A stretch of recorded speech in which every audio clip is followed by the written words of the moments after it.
আলহামদুলিল্লাহ, প্রিয় বন্ধুগণ, বিগত জুমায় আমি রব্বানা আতিনা ফিদ দুনিয়া হাসানাতাও ওয়া ফিল আখিরাতি হাসানা এর উপরে কিছু ব্যাখ্যা করেছিলাম, তাফসীর করেছিলাম। তো আজকে যেহেতু পহেলা রমজান মাসের প্রথম জুমা, সেই কারণেই পূর্বের আলোচনার সঙ্গে সামঞ্জস্য রেখে কিছু গঠনমূলক কিছু মৌলিক কথা বলতে চাই। আল্লাহ পাক যেন কোরআন হাদিসের দর্শে সেগুলো সঠিকভাবে উপস্থাপন করার তৌফিক দান করেন। সকলে বলছি আল্লাহুম্মা আমিন। প্রসঙ্গত যে কথাটা আমি বলতে চাচ্ছি সেটি হলো যে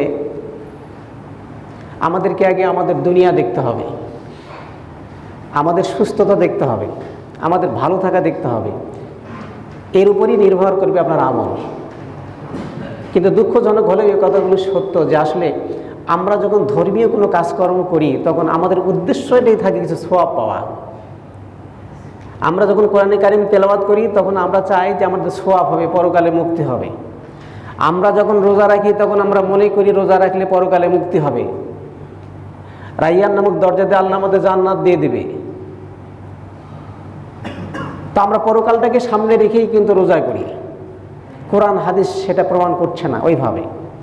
কোরআন হাদিস চাচ্ছে আমাদের জীবন সুখময় হতে হবে, আমাদের শরীর সুস্থ থাকতে হবে।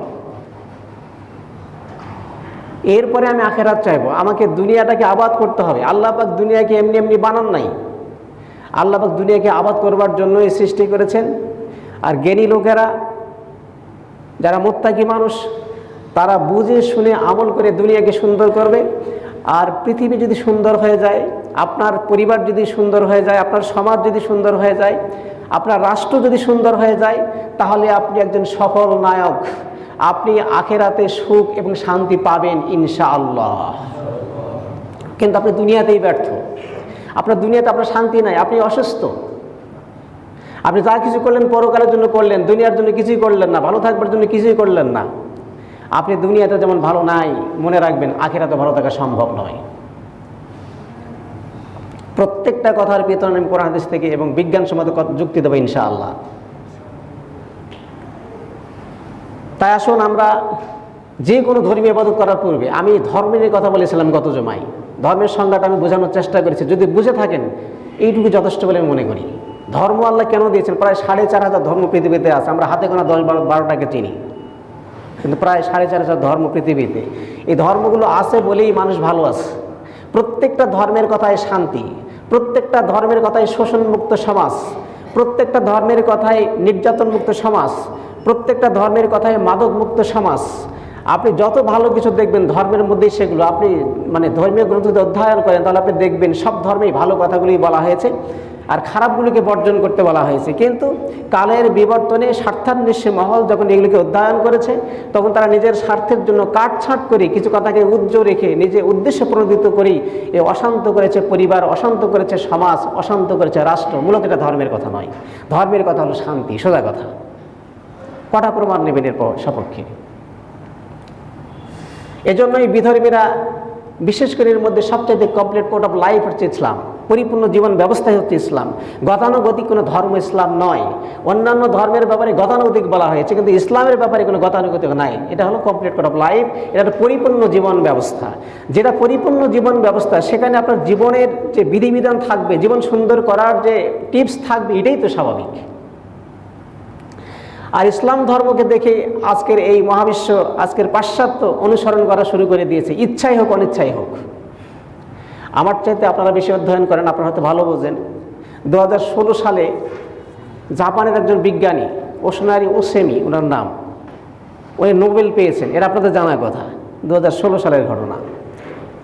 তো উনি রোজা করতেছেন। আমাদের ভাষায় আমরা তো সিয়াম বা রোজা বলি, তাদের ভাষায় উপোস থাকা। তারা দেহকে শাসন করবার জন্য উপোস থাকে, সোজা কথা। হিন্দুদের উপোস থাকা, তারা দেহকে শাসন করে, সর্বরূপীকে দমন করে, এই জন্য তারা রোজা করে। আমরা সেজন্য করি না। আমরা চাই আমার রোজার মধ্যে দিয়ে আমার সুস্থতা আসবে, আমার পরিবার সুন্দর হবে, আমার সমাজ সুন্দর হবে, এবং পরকালে আল্লাহ পাক রোজার বিনিময়ে আমাকে জান্নাত দেবেন। এটাই আমাদের প্রত্যাশা। বলেন সুবহানাল্লাহ। তো এই ওসেমি রোজা করছেন। তো তাকে জিজ্ঞাসা করা হলো যে আপনি কেন রোজা করছেন? এটা তো মুসলমানদের কালচার, তারা রোজা করবে, আপনি কেন রোজা করছেন? তো উনি বলছেন যে একবিংশ শতাব্দীতে সকল বিজ্ঞানী মুসলমানদের সকল ধর্মের খুঁটিনাটি নিয়ে চর্চা করে, তারা গবেষণা করে কি আছে এতে, কি আছে রোজায়, কি আছে জাকাতে, কি আছে নামাজে, এগুলো নিয়ে তারা গবেষণা করে। কিন্তু মুসলমান, দুর্ভাগ্য আমাদের, আমরা আজকে ফতোয়াবাজি করবার জন্য এই কিতাবপত্র পড়ি। আজকে মিলাদ করা জায়েজ কিনা, কিয়াম করা জায়েজ কিনা, বউ ছাড়ে দিয়েছে আবার তাকে নিতে হবে, এটা কি করে জায়েজ করা যাবে, এগুলো আমাদের আলোচনার বিষয়, এগুলো আমাদের গবেষণার বিষয়। দুর্ভাগ্য আমাদের, এই জন্য আমরা ফুটবল হয়ে গেছি, লাথি খেতে খেতে আজ থেকে অস্থির হয়ে গেছি। আমরাও যদি গবেষণা করতে পারতাম তাহলে পৃথিবীর চাবিকাঠি মুসলমানদের হাতেই থাকতো। এটা আল্লাহ পাকের ওয়াদা, বলেন সুবহানাল্লাহ। অনুরোধ জানাতে চাই সকল পণ্ডিতদেরকে যারা ধর্ম নিয়ে গবেষণা করেন, আসুন আমরা সবাই মিলে এই ফরই বিষয়গুলোকে বাদ দিয়ে দিই, শাখাগত বিষয়গুলোকে বাদ দিয়ে দিই, দিয়ে আমরা মূল বিষয় নিয়ে গবেষণা করি। তাহলে আমরা সবাই ভালো থাকতে পারবো, পৃথিবী লংজিভিটি হবে, সমাজ এবং পরিবার সুন্দর হবে ইনশাআল্লাহ। তিনি গবেষণা করে দেখেছেন মুসলমানরা রোজা করে কেন। এইটা তো মুসলমানদের গতানুগতিক কোনো জিনিস নয়, এইটা ১৫০০ বছর আগে বিশ্বনবীর দেওয়া একটা উপহার বিশ্বের মুসলমানের কাছে। আল্লাহ পাক ধর্ম দিয়েছেন, ধর্মের মূল কথাই হলো স্রষ্টার ধর্মই হচ্ছে সৃষ্টিজীবের প্রতি দয়া করা এবং এমন বিধান দেওয়া যাতে করে তার সৃষ্টি লংজিভিটি হয়, এটাই তো ধর্মের কথা। সুতরাং আল্লাহ ধর্মের মধ্যে যেহেতু মুসলমানদের রোজা দিয়েছেন, আর মুসলমানদের কোরআন যেহেতু হক ১০৩খানা গ্রন্থকে পিছনে ফেলে তার বিধিবিধানকে রহিত করে দিয়ে বিশ্বাসযোগ্যতা রেখে বাস্তবায়নের জন্য কোরআনকে দিয়েছেন। সুতরাং কোরআন যে সত্য, ইসলাম যে সত্য, কোনো সন্দেহ নাই। সুতরাং এর প্রত্যেকটা বিধিবিধান ইসলাম সম্মত এবং বিজ্ঞানসম্মত, বলেন সুবহানাল্লাহ। দেখি তো বিশ্বনবী কি পেয়েছেন রোজা করে। আমি গবেষণা করেছিলাম, অসীমিকে যখন প্রশ্ন করা হয়েছে, উনি গবেষণা করে তার গবেষণায় বেরিয়ে আসছে যে একজন সুস্থ মানুষ যদি রোজা করে বা অসুস্থ মানুষের যদি রোজা করে, মিনিমাম ৫ থেকে ৬টা নিয়ামত দিয়ে আল্লাহ তাকে ধন্য করবেন, বলেন সুবহানাল্লাহ। ওনার গবেষণা ৯টা বেরিয়ে আসছে, আমি 9টা পড়েছি, ধারাবাহিকভাবে নোট করার সময় পাই না, এই জন্য করি নাই। তো ওনার প্রথম কথাই হচ্ছে, আমি গবেষণা করে যেটা পেলাম সেটা হলো মানুষের মধ্যে সেল আছে, কোষ। এই সেলগুলিকে দমন করবার জন্য রোজার কোনো বিকল্প নাই। ভিতরে কোষ, প্রতিনিয়ত আমাদের কোষ মরতেছে এবং জন্ম নিচ্ছে, প্রতিনিয়ত কোষ মরতেছে, জন্ম নিচ্ছে। একটা মানুষের যতগুলো কোষ মরে যায়, সম পরিমাণে যদি কোষ সৃষ্টি না হয়, জন্ম না হয়, তাহলে এই লোকটা দুর্বল হয়ে যাবে, এই লোকটার শরীর স্বাস্থ্যের মধ্যে বিঘ্ন ঘটবে। উদাহরণ হিসাবে উদাহরণ দেওয়া যেতে পারে, আমরা নদী দেখেছি, নদীতে পানি প্রবাহিত হতেই থাকে। তো নদীতে যদি ভাটায় পড়ে, উপর থেকে জোয়ার না আসে, পানির সঞ্চালন না হয়, তাহলে কিন্তু নদীটা শুকিয়ে যায়, নদীটা মরে যায়। আর যখন পানি চলে যাচ্ছে, গ্যাপটা পূর্ণ হচ্ছে, তাহলে কিন্তু নদী স্বাভাবিক অবস্থায় থাকে। মানুষের শরীরটা এরকম, আপনার কোষ যদি জন্ম নেয়, যেগুলো কোষ মরে যাচ্ছে নতুন করে কোষ জন্ম নিচ্ছে, আপনি স্বাভাবিক আছেন, সমপরিমাণে কোষ জন্ম নিলে আপনি স্বাভাবিক থাকবেন। তাহলে কি হবে, আপনার চোখের জ্যোতি কমবে না, আপনার চামড়া ঢিলা হবে না, আপনার চুল সহজে পাকবে না, কারণ কোষ যতগুলো মরতেছে ততগুলি জন্ম নিচ্ছে, তার চেয়ে বেশি জন্ম নিচ্ছে। সে কারণে আমরা বাইরে থেকে দেখে একটা লোককে বুঝতে পারি না লোকটা দুর্বল কেন হয়ে যাচ্ছে, লোকটা সবল কেন হচ্ছে। মূল কথা হলো কোষ মরে এবং কোষ জন্ম নেয়, এবং কিছু কিছু কোষ পুষ্টির অভাবে অসুস্থতা বোধ করে পুষ্টিহীনতায় ভোগে। ওসেনারি বলছেন যে আমি দেখলাম গবেষণা করে, যেই কোষগুলি মরে যায়, যেই কোষগুলি অসুস্থ পুষ্টির অভাবে, এই সুস্থ কোষ যেগুলো আসে, মানুষ যখন রোজা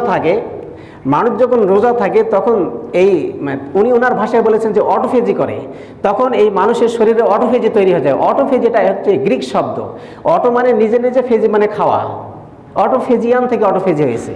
এই অটোফেজি মানে নিজে নিজে আত্মভক্ষণ করা। তখন এই সুস্থ কোষগুলি অসুস্থ কোষগুলিকে খেয়ে, আমাদের প্রত্যেকের বাড়িতে ডাস্টবিন আছে ময়লা ফেলবার জন্য, কিন্তু এই কোষের কোনো ডাস্টবিন নেই।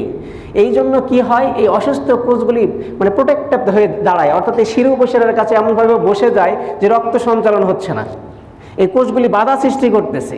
তখন কি করে, এই সুস্থ কোষগুলি অসুস্থ কোষগুলিকে খেয়ে ফেলে এই শিরু উপশিরাকে পরিষ্কার করে দিয়ে রক্ত সঞ্চালন সহজ করে দেয়, বলেন সুবহানাল্লাহ বিহামদি। এই জন্য কোনো মানুষ যখন রোজা রাখে তখন তার রক্ত উচ্চচাপ হতে পারে না। একজন লোক যখন রোজা থাকে তখন তার ডায়াবেটিস হতে পারে না। একজন লোক যখন 29 বা 30 দিন রোজা রাখে তখন তার ক্যান্সার হতে পারে না। ক্যান্সার হওয়ার প্রধান প্রতিবন্ধক হচ্ছে রোজা, সিয়াম।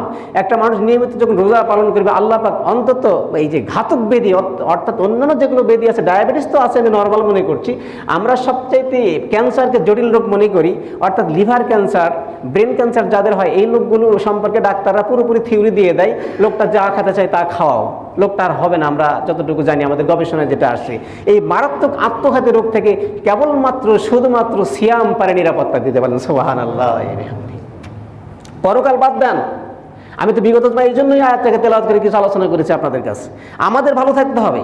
আজকে আমার কোমরে ব্যথা, আমি ভালো সেজদা দিতে পারি না, ভালো রুকু করতে পারি না, আল্লাহকে সন্তুষ্ট করবার জন্য ভালো সেজদার কোনো বিকল্প নাই, ভালো রুকুর কোনো বিকল্প নাই। আসুন, আপনাকে সুস্থ থাকতে হবে, ভালো সেজদা দিতে হবে, আপনার দীর্ঘ সময় ইবাদত বন্দী করতে হবে। আজকে দাঁড়ায় আছি, খতম তারাবি আপনারা পড়তেছেন, পা নড়তে চায় না, অনেক সময় দেখা যায় অসুস্থতা বোধ করি, অসুস্থতা ফিল করি, এই জন্য করি কি 8 রাকাত পরে এখান থেকে চলে যায়, পারতেছি না বা আমার দ্বারা সম্ভব নয়। কেন এমনটি হলো? কারণ আমার শরীরের উপর আমার নিয়ন্ত্রণটা হারায় গেছে। সুতরাং রোজা আমাদেরকে নিয়মানুবর্তিতা শেখায়, রোজা আমাদেরকে ভ্যালু অফ টাইম শেখায়। সব কিছুর মূলই হচ্ছে এই রোজা। ইসলামের যতগুলো অনুশাসন সবগুলোই গুরুত্বপূর্ণ। তার মধ্যে আমি সবচেয়ে বেশি মনে করি যে নামাজ আর রোজার কোনো জুড়ি নাই ইসলামের মধ্যে। বলেন সুবহানাল্লাহ। এইভাবে করে আরও 7 থেকে 9টা তিনি বর্ণনা করেছেন। এগুলো বর্ণনা করার পর উনি দেখেছেন যে আসলে আমার অন্ততপক্ষে মুসলমান যদিও আমি হয় নাই, কিন্তু আমার নিয়ন্ত্রণের জন্য, আমার সুস্থ থাকবার জন্য উপোস থাকার কোনো বিকল্প নাই বলে উনি বলেছেন যে সকল বৌদ্ধ এবং খ্রিস্টান শোনো, আমি আমার নিজেকে কন্ট্রোল করবার জন্য, নিজে সুস্থ থাকবার জন্যই এই রোজাব্রত পালন করি, আর মুসলমানরা করে ধর্মীয় হিসেবে। বলেন সুবহানাল্লাহ। একজন জাপানি বিজ্ঞানীর গবেষণার কথা, রাশিয়ার বিজ্ঞানী একজন গবেষণা, আজকেও সেটা পড়েছি আমি, উনিও এই ধরনের মতামত দিয়েছেন। বাংলাদেশের, ভারতের অনেক মুসলমানের সপক্ষে দলিল দিয়েছেন।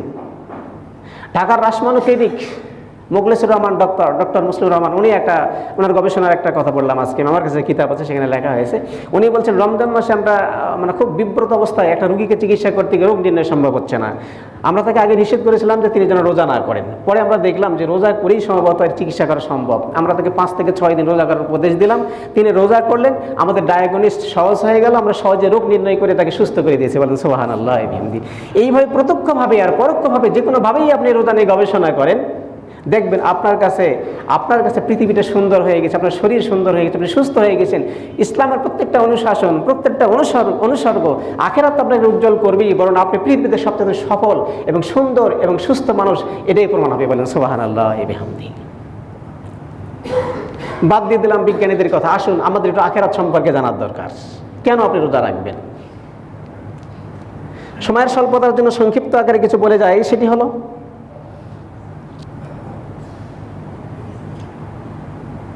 রোজা আপনাকে কেন রাখতে হবে, না রাখলে আপনি কতটুকু সর্বনাশের সম্মুখীন হবে, এইটুকু বোঝার দরকার। এই জন্য আপনি ইমাম বুখারীর একটা লেখা কিতাব আল কিতাবুল মুফরাদ, ওই কিতাবের একটা হাদিসের উদ্ধৃতি দিচ্ছি। এই হাদিসের রাবী হচ্ছেন জাবির ইবনে আব্দুল্লাহ। উনি বর্ণনা করছেন যে আল্লাহ রাসূল সাল্লাল্লাহু আলাইহি ওয়াসাল্লাম এক সময় আমাদের সবাইকে সমবেত করলেন, দিয়ে উনি খুতবা দেওয়ার জন্য, ভাষণ দেওয়ার জন্য মেম্বারে উঠতেছিলেন। এই মেম্বারে উঠতেছিলেন, আপনাদের জানা হাদিস, আপনাদের বিবেকের কড়ায় একটু আমি কষাঘাত করছি মাত্র, একটু দৃষ্টিভঙ্গি পরিবর্তনের জন্য। তখন যখন প্রথম সিঁড়িতে পা দিয়েছেন তখন বলেছেন আল্লাহুম্মা আমিন। আবার কিছুক্ষণ পরে দ্বিতীয় সিঁড়িতে পা দিয়েছেন, তখন বলেছেন আল্লাহুম্মা আমিন। আবার যখন তৃতীয় সিঁড়িতে পা দিয়েছেন তখন বলছেন আল্লাহুম্মা আমিন। এই হাদিসটি কিন্তু বিভিন্ন রাওয়ায়াতে বর্ণিত আছে, সহিহ ইবনে হিব্বান, তিরমিজি শরীফ, ওখানে বর্ণনা করা হয়েছে কাবুল ওজরা থেকে বর্ণিত আছে হাদিসটা। কিন্তু আমি যেই কিতাবের উদ্ধৃতি দিচ্ছি এখানে জাবির ইবনে আব্দুল্লাহ এই হাদিসের রাবী। তো যথারীতি যখন বক্তব্য শেষ হয়ে গেছে তখন সাহাবীদের পক্ষ থেকে বিনয়ের সঙ্গে জিজ্ঞাসা করা হলো এভাবে, জাবির ইবনে আব্দুল্লাহ বললেন যে আমরা জিজ্ঞাসা করলাম, ইয়া রাসূলুল্লাহ, আপনি আজকের যে আমলটা করেছেন সম্পূর্ণ নিউ, ঈদের পূর্বে বহুবার খুতবা দিয়েছেন কিন্তু এমন আমল করেন নাই, নিশ্চয়ই কোনো হিকমত আছে, আমাদের জানার খুব দরকার। তাহলে বললেন হ্যাঁ অবশ্যই। বলেন কেন আপনি আমল করছেন? তো উনি বর্ণনা করছেন যে আমি যখন মেম্বারের প্রথম সিঁড়িতে পা দিচ্ছিলাম, তোমরা তো দেখতেছো না, তখন আল্লাহ পাক আমার কাছে জিবরাইল আমিনকে পাঠাইছে। আমার কাছে দাঁড়ানো ছিল জিবরাইল আমিন। তো আমার কানের কাছে মুখ লাগায় জিবরাইল আমাকে বলল, হুজুর আপনার উম্মতের জন্য একটা বার্তা নিয়ে আসছি। কি বলছে? আপনার উম্মতের মধ্যে যাদের কাছে রমজান মাস এসেছিল কিন্তু তারা রমজান মাসের হক আদায় করে নাই, অবহেলা করে রমজান মাসকে প্রত্যাখ্যান করে নষ্ট করে দিয়েছে, এই ব্যক্তিগুলি ধ্বংস হয়ে গেছে। এটা সরাসরি এত সংক্ষিপ্ত আকারে বর্ণনা করা হয়েছে ভাবে যে তারা ধ্বংস হয়ে গেছে। জিবরাইল বলছেন ধ্বংস হয়ে গেছে। তো হুজুর শোনার পরে মাথায় ঝাঁকি দিয়ে বলেছেন আল্লাহুম্মা আমিন, হে আল্লাহ কবুল করুন। আপনি যখন আবার দ্বিতীয় সিঁড়িতে পা দিচ্ছিলেন তখনও আমার কাছে জিবরাইল আমিন আসছিলেন, উনি দাঁড়াইছিলেন আমার কাছে, কানের কাছে মুখ দিয়ে উনি বলছিলেন হুজুর আপনার উম্মতের মধ্যে ওই সমস্ত লোকেরাও ধ্বংস হয়ে গেছে যাদের কাছে তাদের পিতামাতা উভয়ে কিংবা উভয়ের একজন বেঁচে ছিল, কিন্তু তারা তাদের সেবা যত্ন করে তাদের দোয়া নিয়ে জান্নাত ক্রয় করতে পারে নাই, পরকাল উজ্জ্বল করতে পারে নাই, তারাও ধ্বংস হয়ে গেছে। হুজুর বলছেন আল্লাহুম্মা আমিন। হুজুর বলেন আমি যখন আবার তৃতীয় শ্রেণীতে পা দিচ্ছিলাম তখনও জিবরাইল আমিন আমাকে বলেন ইয়া রাসূলুল্লাহ, ইয়া হাবিবাল্লাহ, আপনার উম্মতের মধ্যে ওই সমস্ত লোকেরাও ধ্বংস হয়ে গেছে যাদের কাছে আপনার নাম বলা হয়েছে মুহাম্মদুর রাসূলুল্লাহ কিংবা লা ইলাহা ইল্লাল্লাহু মুহাম্মাদুর রাসূলুল্লাহ, এই নামটা বলা হয়েছে, কিন্তু তারা কৃপণতা করে কনজাস্টেড মাইন্ডের পরিচয় দিয়ে আপনার প্রতি দুরূদ সালাম দেয় নাই, তারাও ধ্বংস হয়ে গেছে। হুজুর বলছেন আল্লাহুম্মা আমিন। তিনটা ধাপে তিনটা কথায় তিনবার প্রস্তাবনা, তিনবার আমিন। একটু ডিপলি চিন্তা ভাবনা করেন। আল্লাহ সরাসরি জিবরাইলকে পাঠিয়ে দিয়েছেন প্রস্তাব দিয়েছেন আল্লাহ তাআলা জিবরাইলের মারফত, আর সমর্থনও করেছেন এমন একজন মহান ব্যক্তিত্ব যিনার মুখ দিয়ে কথা বের হয় আর আল্লাহ বলছেন লাইসা লাহু হিজাব, তার জন্য আমি পর্দা রাখি নাই, হুজুর দোয়া করবে আর আমার কাছে সরাসরি পৌঁছে যাবে। সেই বিশ্বনবী এই প্রস্তাবনাকে সরাসরি সমর্থন করেছেন, আল্লাহর প্রস্তাব জিবরাইলের মারফতে, আর কবুল করেছেন, প্রস্তাবনা গ্রহণ করেছেন বা সমর্থন দিয়েছেন বিশ্বনবী মুহাম্মদ রাসূলুল্লাহ সাল্লাল্লাহু আলাইহি সাল্লাম। তাহলে এত শক্ত একটা হাদিস যেই ব্যাপারে কিলোকাল করার কোনো সুযোগ নাই, মতানৈক্য করার কোনো সুযোগ নাই। এই হাদিসে প্রমাণ হয়ে গেছে যে আমাদের সামনে যাদের রমজান আমরা পেয়েছি কিন্তু আমাদের জীবনের গুনাহ মাফ হয় নাই, আমরা ব্যর্থ, তাহলে আমরা পুরোপুরি ব্যর্থ, কারণ আল্লাহ রাসূল তো সাপোর্ট দিয়েছেন, তারা অবশ্যই ধ্বংস হয়ে গেছে। একটু গবেষণা করবার জন্য আমার প্রিয় মুসলমান ভাইদের দৃষ্টি আকর্ষণ করছি। আজকে একটু গবেষণা করব যে আসলে আমার অবস্থানটা কোথায়, আমার রোজার ব্যাপারে আমার অবস্থান কোথায়, আমার রোজার প্রস্তুতি কি ছিল, কি আছে। আজকে আমার রোজার প্রস্তুতি বলতে আমি নিজে মনে করি আমার ফ্রিজকে পরিষ্কার করে কিছু ভালো গোস্ত ফ্রিজায়ন করা, এটা আমার পরিকল্পনা। রমজান মাস কিছু দুধ আমি রিজার্ভ করলাম, কিছু ফলমূল রিজার্ভ করলাম, আমার এটা প্রস্তুতি রোজার জন্য। একটু চিন্তা ভাবনা করবেন, কিন্তু আমার কথাগুলোকে ডিপলি চিন্তা ভাবনা করবেন।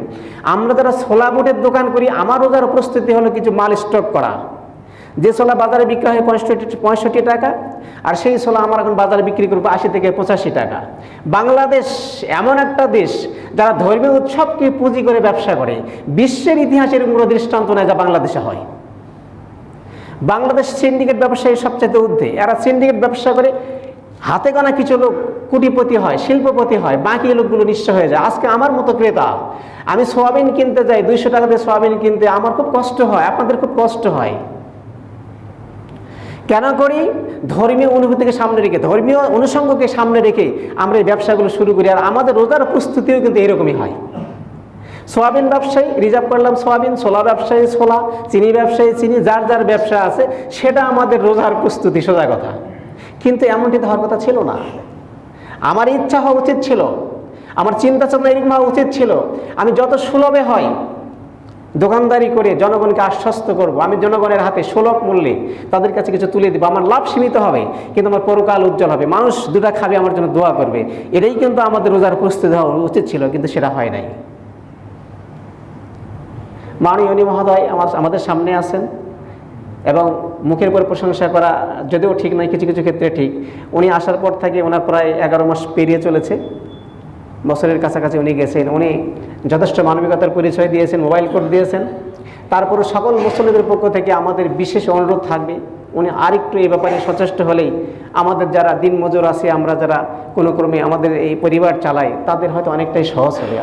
আপনাদের ভূমিকাটা অনেক বড়। আজকে আমি মেম্বারে বসে অনেক কথা বলি, অনেক ধমক দেই, মসজিদের মধ্যে সেটা সীমাবদ্ধ, কিন্তু মাননীয় মহোদয় যদি একটু রাস্তায় দাঁড়িয়ে যান তাহলে আমাদের অনেক লাভ হবে। প্রশাসন যদি দাঁড়িয়ে যায় অনেক লাভ হবে। আমি প্রশাসনের দৃষ্টি আকর্ষণ করছি, আল্লাহ পাক ওনাদেরকে যেন এই সৎসাহসটুকু দেন, ওনারা যেন অন্তত পৃথিবীর নিয়ন্ত্রণের জন্য তাদের অবস্থান থেকে কিছু করতে পারেন। আল্লাহ যেন কবুল করে, সকলে বলছে আল্লাহুম্মা আমিন। এরপরে আপনাদের সদয় অবগতির জন্য একটা হাদিস বর্ণনা করা দরকার। সেটি হলো আজকে আমরা যারা রোজা আছি আমাদের ইফতারও হালাল হতে হবে, আমাদের সেহরও হালাল হতে হবে। মনে রাখবেন হাদিস সহি আলোচনা, এগুলো আমি যেগুলো আলোচনা করতেছি সব হাসান পর্যায়ের হাদিস এবং সহি পর্যায়ের হাদিস। আল্লাহ রাসূল বলছেন যেমন কিছু রোজাদার আছে যাদের এই পিপাসা থাকায় হয়, তাদের ক্ষুধাই হয়, তাদের এই রোজা আমার কোনো কাজে আসে না। এবং কিয়ামতের দিন মানুষের পক্ষে বিপক্ষে হুজ্জাতুল লাকা ওয়া আলাইকা, সেটা হচ্ছে সিয়ামুর রমাদান, এই সিয়ামুল কোরআন। মানে দুইটা জিনিস আছে, একটা হলো সিয়াম, একটা হচ্ছে কোরআন। এই দুইটা জিনিস মানুষের পক্ষেও সাক্ষী দেবে কিয়ামতের ময়দানে এবং বিপক্ষেও সাক্ষী দেবে। এবং মনে রাখবেন, খুব ভালো করে মনে রাখবেন, রোজা যদি আপনার বিপক্ষে সাক্ষী দেয়, আপনার বাঁচার কোনো রাস্তা নাই, কোনো রাস্তা নাই, আপনি শেষ, আপনি ধ্বংস। সেজন্য রোজাকে ভালো রাখবার জন্য, সুস্থ রাখবার জন্য, অক্ষত রাখবার জন্য আপনাকে অত্যন্ত গভীরভাবে চিন্তা ভাবনা করতে হবে। মনে রাখতে হবে যে স্বাধীনতা অর্জন করা যত কঠিন, স্বাধীনতা ধরে রাখা তার চাইতেও বেশি কঠিন। সুতরাং রোজা রাখা যত কঠিন, রোজার সুস্থতা রক্ষা করা, রোজার তাকওয়া রক্ষা করা, রোজার মধ্যে আদব রক্ষা করা তার চাইতেও বেশি কঠিন। দলিল কি? উবাইদা রাদিয়াল্লাহু থেকে বর্ণিত একটা হাদিস, এটা তার দলিল দিচ্ছি, একটা দলিল দিচ্ছি। রমজান মাস, আল্লাহ রাসূল বসে আছেন, একজন সাহাবী দৌড়ে হুজুরের কাছে আসছে, এসে বলতেছে, ইয়া রাসূলুল্লাহ, আপনি তো এখানে আছেন, তো আপনার প্রতিবেশী দুইজন মহিলা, তখন প্রায় আনুমানিক 11টা বাজে, মানে হাদিসের ভাষ্যে যতটুকু বুঝলাম এরকম, যে তখনও দুপুর হয় নাই, দুপুরের আগ মুহূর্তে। বলছে, ইয়া রাসূলুল্লাহ, আপনার প্রতিবেশী দুইজন মহিলা রোজা রাখার পরে তারা অত্যন্ত অসুস্থ হয়ে পড়েছে, তাদের প্রাণ ওষ্ঠাগত প্রায়, তারা নড়াচড়াও করতে পারে না। এইভাবে বর্ণনা করলেন। হযরত উবাইদা বর্ণনা করছেন যে যখন ওই সাহাবী এসে বলছে, হুজুরের মধ্যে কোনো অনুভূতি করলাম না, উনি কোনো প্রত্যুত্তর করলেন না, পক্ষে বিপক্ষে কিছুই বললেন না। সাহাবীটা চলে গেল। আবার দ্বীপ্রহারের পরে আবার চলে আসছে, এসে বলছে, ইয়া রাসূলুল্লাহ, আপনার দুইজন মহিলা, সাহাবিয়া মহিলা খুব অসুস্থ হুজুর, মরণাপন্ন অবস্থা, তারা রোজা আছে, তাদের ব্যাপারে কোনো নির্দেশনা আছে কি? হুজুর এক্ষুনি জবাব দিয়ে বললেন, তাদেরকে আমার কাছে ডাকো। তাদেরকে খুব কষ্ট করে হুজুরের দরবারে নিয়ে আসা হলো। হুজুর একটা বাটি দিলেন, একটা প্লেট, একটা বর্তন দিয়ে বললেন, মহিলাদেরকে বললেন, তোমরা একটু বমি করো তো এখানে। তো একজন মহিলা বমি করছে, ইচ্ছার বিরুদ্ধে, যে আঙ্গুল দিয়ে বমি করছে। মুখ ভর্তি যদি আপনার এমনি এমনি বমি হয়ে যায়, তাহলে রোজা নষ্ট হবে না। আর যদি আপনি ইচ্ছা করে মুখ ভর্তি বমি করেন, তাহলে রোজা নষ্ট হয়ে যাবে। তবে কাফারা দিতে হবে না, কাজা করতে হয়। কিছু কিছু মাসলা আপনাদের প্রশ্ন থাকলে আপনারা করবেন, আমি জবাব দেবো ইনশাআল্লাহ। তবে এখন এই মুহূর্তে নয়, যেহেতু আমার হাতের সময় কম, অন্য সময় জানার জন্য প্রশ্ন করলে আপনাদেরকে জবাব দেওয়া হবে। আমার তৌফিক ইল্লা বিল্লাহ। তো হাত দিয়ে বমি করছে, সাহাবায়ে কেরাম চতুর্দিকে দাঁড়ানো, বাটির মধ্যে দেখে অর্ধেকটা পূর্ণ হয়ে গেছে বমিতে। তবে আশ্চর্যজনক বিষয় হলো, এই বমিটা তাজা কিছু রক্ত, কিছু পুঁজ এবং কিছু গোশতের টুকরাতে পরিপূর্ণ। তাজা কিছু রক্ত, কিছু পুঁজ এবং গোশতের টুকরাতে পরিপূর্ণ, বাটির অর্ধেকটা পূরণ হয়ে গেছে। মহিলাকে সরাই দিয়ে আরেকজন মহিলাকে ডাকা, তুমি একটু বমি করো তো। ওই মহিলা বমি করলেন। উনি যখন বমি করছেন, পাত্রটা পূর্ণ হয়ে গেছে, একই অবস্থা বমির। সাহাবায়ে কেরাম খুব অবাক আর হতাশ হয়ে গেলেন, হুজুর এদের ব্যাপারে এরকম। বমিতে তো সাধারণত আমরা যা খাই সেগুলো বের হয়, কিছুটা হজম কিছুটা বদহজম মিলেই বমি হয়, আমরা তো জানি এবং দেখি, এবং এই ব্যাপারে আমাদের ধারণা আছে। কিন্তু আজকে যা দেখলাম সত্য ব্যতিক্রম। এমনটি হওয়ার পিছনে কারণটা কি? তো হুজুর বললেন যে, ও সাহাবায়ে কেরাম, এই মহিলা দুইটো ইফতার এবং সেহরি, ইফতার এবং সেহরি যা করেছিল তা ছিল হারাম উপায়ে অর্জিত কিছু মাল। যা খেয়েছে তা হচ্ছে হারাম পন্থায় অর্জিত তার এই রিজিক। এই একটা তাদের অপরাধ। 2 নম্বর অপরাধ হলো, তারা মানুষের গীবত এবং পরচর্চা করে। ওরা এক জায়গায় বসে মানুষের গীবত করে, পরনিন্দা করে, শিকায়াত করে, অভিযোগ করে মানুষের বিরুদ্ধে। এইটা তাদের আরেকটা অপরাধ। তো এই দুইটা কাজ, দুটাই ইসলামে গ্রহীত কাজ, বর্জনীয় কাজ। রোজা থেকে এমনটি করা যাবে না। হালাল দিয়ে ইফতার করতে হবে, হালাল দিয়ে সেহরি খেতে হবে, এবং রোজা থাকা অবস্থায় কোনো মানুষের কোনো সমালোচনা করা যাবে, এমনি তো যাবেই না, তারপর রোজা থাকা অবস্থায় যাবে না। এই দুইটা কাজে তারা করতে হয়। সুতরাং তাদের এই ইফতার, তাদের সেহরি, তাদের রোজা আল্লাহর কোনো দরকার নাই। আর মূলত তাদেরকে, তাদের যে পেটের মধ্যে যা অবস্থান করছে সবগুলো হারাম বলেই তারা পেট থেকে ভালো কিছু দিতে পারে নাই, তারা এইগুলি দিয়েছে যেগুলো আসলে মানুষের জন্য শিক্ষার বিষয়। এই হাদিসটা সারমর্ম এরকম। আসুন এখান থেকে আমরা একটা শিক্ষা নেই। আমার ব্যবসা আমাকে কতটুকু সততা দিয়েছে, আমার চাকরি আমাকে কতটুকু সততা দিয়েছে, আজকে সেহরি যেটুকু খেয়েছি, আমার যে উপার্জিত বস্তু সেটা কি হালাল ছিল না হারাম ছিল? আর ভাই রোজা তো করবেনই, অবশ্যই করবেন, কিন্তু আপনাকে তো ভাবতে হবে আমার রোজা তো হওয়া লাগবে। রোজা যখন হলো তখন তো আপনি সোনায় সোহাগা। আপনার কী দাম আপনি জানেন? আপনি রোজা আছেন, আপনি কী দাম জানেন? হাদিসের মধ্যে আসছে, মাছ যেরকম পানিতে সাঁতার কাটে, একজন রোজাদার মানুষ এরকম আল্লাহ রহমতের মধ্যে সাঁতার কাটতেছে। বলেন সুবহানাল্লাহ। এটা তো তাদের জন্য যারা রোজার আদব রক্ষা করেছে, হক রক্ষা করেছে। এখানে শুধু তাই নয়, আপনি রোজা আছেন, সে আল্লাহকে সাক্ষী রেখে বলছেন, সহিহ হাদিস, আপনার জন্য আল্লাহ পাক 70,000 ফেরেশতা নিয়োজিত করেছেন, একটা দুইটা নয়, 70,000 ফেরেশতা প্রত্যেকটা মানুষের জন্য, প্রত্যেকটা রোজাদারের জন্য 70,000 ফেরেশতা মোতায়েন করা হয়েছে। এদের কাজ হলো আপনার জন্য আল্লাহর কাছে মাগফিরাত কামনা করা। বলেন সুবহানাল্লাহ। এত দামি আপনি, আর কত দামি শুনবেন? আপনি রোজা আছেন, আপনি আল্লাহকে সেজদা দিয়েছেন, আল্লাহ ফেরেশতাকে বলে দিয়েছেন প্রত্যেক রাকাতের বিনিময়ে 1,500 সওয়াব লেখো। ফেরেশতারা 1,500 সওয়াব দিচ্ছে, সেটা দিনের আমল হোক রাতের আমল হোক। এখানেই শেষ নয়, 1,500 সওয়াব যখন দেওয়া হচ্ছে, আল্লাহ বলছে আমার এই বান্দার জন্য, আমার প্রিয় রোজাদার বান্দার জন্য জান্নাতের মধ্যে লাল ইয়াকুতুল হামরা, হাদিসের মধ্যে আসছে, বাইহাকী শরীফের হাদিস, লাল ইয়াকুত পাথর দিয়ে একটা বাড়ি নির্মাণ করে দেওয়া। বলেন সুবহানাল্লাহ। আপনি 1 রাকাত নামাজ পড়েছেন, আপনার জন্য জান্নাতের মধ্যে একটা লাল ইয়াকুত পাথরের বাড়ি নির্মাণ করা হয়েছে। এই বাড়িটার 60,000 দরজা আছে। তাহলে বাড়িটা কত বড়? একটা বাড়ির 60,000 দরজা, এবং প্রত্যেক দরজা খুললে একটা স্বর্ণের প্রসাদ দেওয়া হবে আপনাকে, আপনার ওয়েটিং, আপনার আরাম করবার জন্য, মেহমানদারি করবার জন্য। মানুষের, আপনার জান্নাতি ভাইয়েরা আসবে, তাদের মেহমানদারি করবেন, আল্লাহ একটা স্বর্ণ মিশ্রিত ইয়াকুত পাথর দিয়ে একটা বালাখানা আপনাকে দিয়েছে এই দরজার কাছে। আমাদের ওয়েটিং রুম থাকে না, এরকম ওয়েটিং রুম দেওয়া হবে। এরপর আপনি সেজদা দিয়েছেন, প্রত্যেকটা সেজদার বিনিময়ে আল্লাহ পাক একটা করে বৃক্ষরোপণ করে দেন। সেটা রাতের সেজদা হোক, তারাবির সেজদা হোক, দিনের সেজদা হোক। বিশেষ করে তারাবির কথাটা আমি পড়েছি। আপনি সেজদা দিয়েছেন, একটা বৃক্ষরোপণ করা হয়েছে। বৃক্ষটা কত বড় জান্নাতের মধ্যে?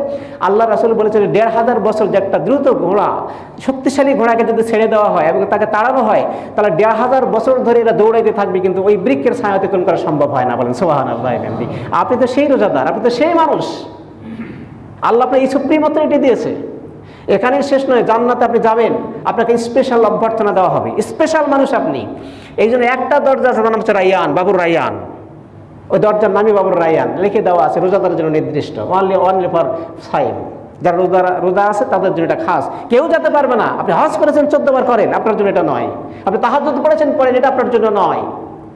আপনি দান সদকা করেছেন, করেন, এটা আপনার জন্য না। আপনার জন্য দরজা আছে, ওইদিকে যান। আল্লাহ স্বতন্ত্রভাবে নিজস্ব ফেরেশতা মোতায়েন করে, নিজস্ব পরিকল্পনায় গেটকে সাজায়া ফেরেশতাদের রিসিভ করবে আপনাকে। ওই ব্যক্তি তারা রোজা অবস্থায় দিন অতিবাহিত করেছে, রোজা তাকওয়ার সঙ্গে করেছে, তাদেরকে বলা হবে যাও, এই দরজাটা শুধু তোমাদের জন্য। বলেন সুবহানাল্লাহ।